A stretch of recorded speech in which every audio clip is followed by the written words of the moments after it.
Hey everyone, welcome back to the Dilettante's Bookshelf. My name is Michelle, and in today's video we're going to be talking about everything I read in August.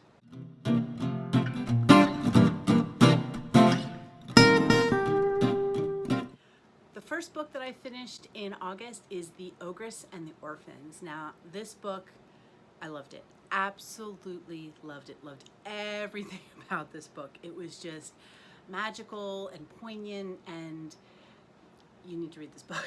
It's basically a story about an ogress who moves into a town that was once a very happy town, and suddenly one bad thing after another happens in this town, and everyone starts to lose hope. And then, as people tend to do, they want to find somebody to blame, and they start blaming the ogress who lives on the outskirts of town. And in the end, well, I won't share the end with you, but it was just a really heartfelt, lovely story. I definitely recommend you reading it if you're into those kinds of stories. One of the things that for me is kind of like I love this book was I had taken it out from the local library, and I have since ordered myself a copy for my bookshelf because I just loved it that much. And it's one of those stories that I know I'm going to be trying to encourage my kids to read and just sharing as much as possible. So I would definitely recommend this book. Next up is Shady Hollow, and Shady Hollow is book one in a series. And let me tell you, this is an amazing start to a series. Very unique take on the cozy murder mystery. It is taking place in a woodland village inhabited entirely by animals.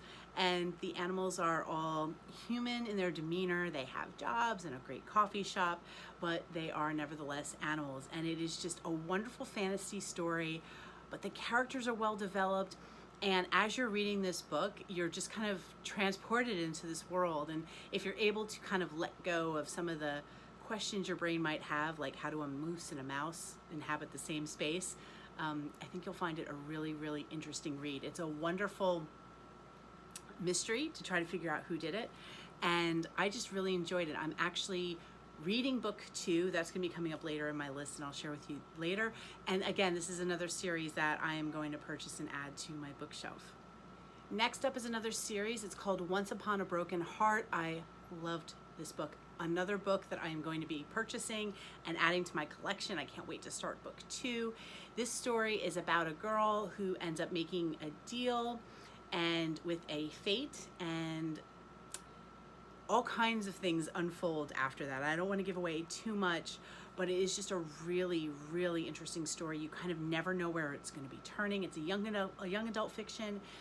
You really don't know where the story is going to go, and I just thought it was just, I couldn't put it down. It was that interesting as you read from one page to another.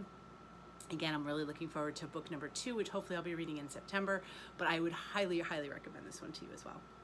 Next up is my audiobook, which is Murder on the Links by Agatha Christie.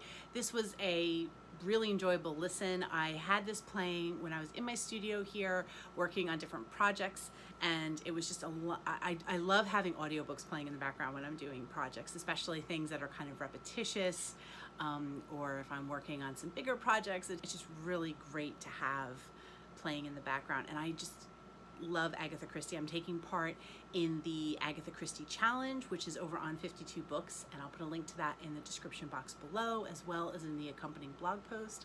But it is just, I'm new to Agatha Christie. I've only read a few of her books, but I'm just really, really enjoying them. And I just, yeah, it was, well, I wouldn't say I'm the best detective when I read these kinds of stories anyway, but I had no idea. I had gone back and forth a bunch of times in this one as to who did it, and yeah, I was wrong. I was wrong. So, of course, Agatha Christie, if you like yourself a good mystery, you can't go wrong. Next up, I read Coraline by Neil Gaiman, and I have to say that I just loved the book. I'm planning on watching the movie as well. I haven't seen the movie adaptation for it.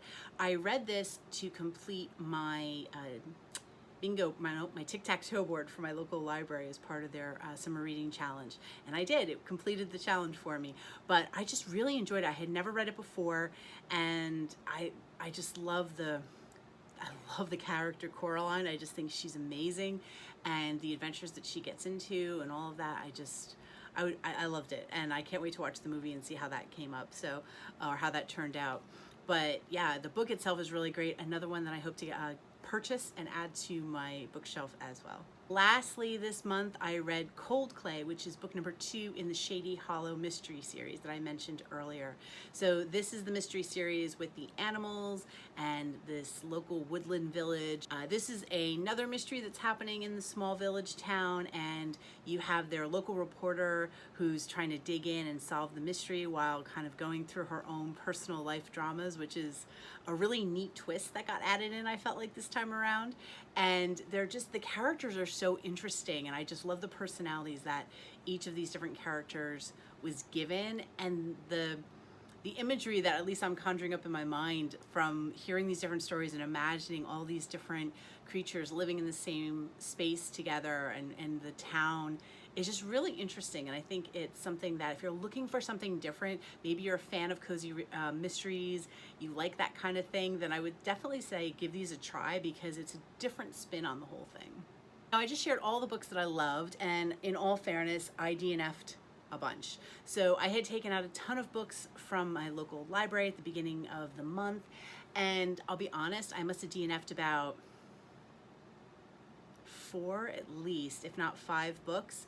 I had a stack of books that I had taken out. Most of them were recommendations from other booktubers or things that I had seen online. So what I did was I took the advice of Chantel Reeds, and she basically said that what she does is she goes ahead, and if she's not sure if she wants to read a book, or if she's got a whole bunch of TBRs, especially if they're library books, she'll start reading a few pages and seeing if it grabs her or not. And that's kind of what I did. I had a few books that were coming due soon that I knew I wanted to read, books that I was excited to read, and so I just picked up a couple of them and started reading to see if I was even remotely interested, and if I wasn't, they went right back to the library. So I think that's a really good practice, and I was kind of ruthless. If it didn't grab me in the first few pages, because I had so many books that I wanted to read, I just went ahead and returned them. So I think that's one of the great ways of using your local library, because you can try out so many different books. And then for me, if I find a series that I love, I have no problem buying, the second, third, and so on from the books. But it's a really great way to try out lots of different genres. I'm reading things now that I would never have purchased if I was just in a bookstore. So it's really nice to start reading different books and getting a chance to try them out. And then if you don't like them, you just bring them right back. So big win for the libraries on that. So that's it. That's where I am. That's what I read for the month of August. I am going to be sharing a fall TBR, but I'll be honest, it's not fall to me until it's actually fall. So I'm going to be spending the first maybe 2 weeks, whatever it is, in September catching up on the books that I still have out from the library. And if you want to know what those books are, I'll link to my last video and below, so you can check that out and see what is on my current TBR list. But I am going to try to finish those and then dig into what I plan on reading in the fall, along with maybe some of my favorite fall accompaniments, beverages and favorite blankets and all that kind of coziness for fall, because fall is one of my favorite seasons, but I don't like to rush the seasons, and I'm not quite ready for pumpkin spice just yet. But I assure you, once fall's here, I will be drinking my pumpkin spice. So I'm burning the pumpkin spice candles and all the things. So, but it's still summer, and I'm going to enjoy the fact that it is still summer, and I'm going to be spending time in the garden and doing all those lovely things as long as it is still summer. So that is it for me today. I hope you enjoyed this video. I would love to hear what you're reading. Please do comment down below. I have an accompanying blog post with some more information, again, linked in the description, so you can check that out. But until next time, enjoy your reading. Bye-bye.